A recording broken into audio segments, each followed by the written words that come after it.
છોટાઉદેપુરના નસવાડીના દરબારગઢમાં સરકાર ફળિયા 4 રસ્તા પાસે વડના ઝાડ નીચે વડ સાવિત્રી વ્રતની પૂજા કરવામાં આવી હતી।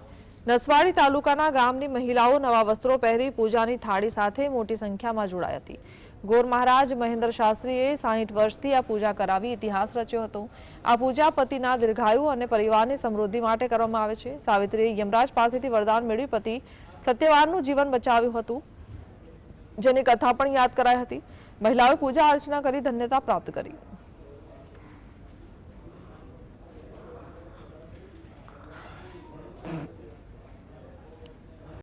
સત્યવાનની પત્ની સાવિત્રીએ આ વ્રત કર્યું હતું અને એ વ્રત કરવાથી એના પતિને યમલોકમાંથી છોડાવી અને પાછળ આવી હતી।